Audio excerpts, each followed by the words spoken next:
It seems like the topic of Sabbath has come up a lot lately.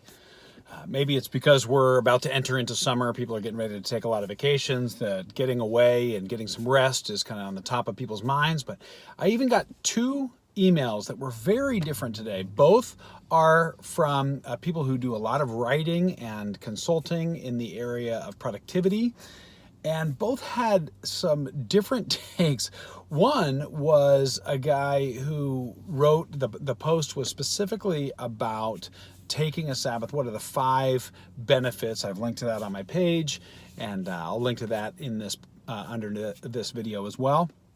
But just getting you thinking about your own rhythms, about your own thought processes, and all that. Just some things different than just, hey, how to have a good Sabbath and whatever. But it was really about the mindset that goes into why we don't, and some of our own sense of worth, our own sense of productivity, our own sense of what value we add, about wanting to appear busy and productive, all that. And the other email was interesting because it was really encouraging people about taking their vacations and how healthy that is.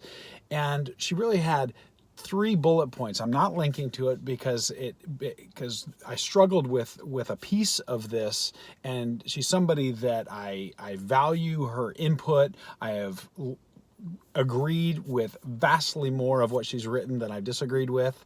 And so I'm just talking generically about this particular one, in which she listed 3 items. The first one was to give your assistant if you've got an assistant, to give your assistant a list of things they can do while you're away, and they're things that you know they're not going to need to ask you questions about. So I thought that was a great idea, to just make sure that the people that are still working and work for you are productive. And don't need you to do that and be productive. And the second was turning your email out of office reply on and getting away, actually getting somewhere away from your town. So I thought that was really good. And then the third one kind of surprised me. It said, try to check email as little as possible. Only log in once or twice a day. And I found myself thinking, if I was logging into email every day and once or twice a day, that to me is the definition of not getting away, of not having a Sabbath, of not kind of releasing the control of your own ministry or business or company or whatever to a God who knows what he's doing.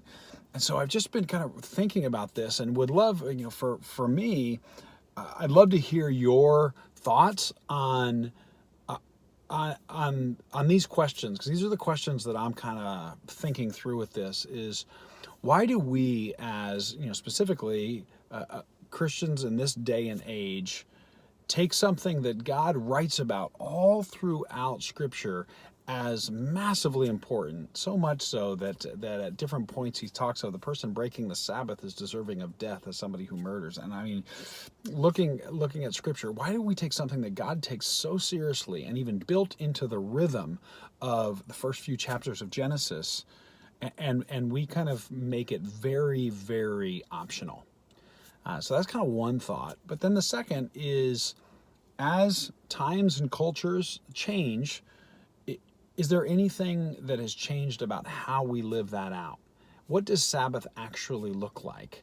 If it's not a sundown on Saturday, or sundown on Friday to sundown on Saturday, what does it look like in the rhythms of today? Can you do 2 half days? Can you?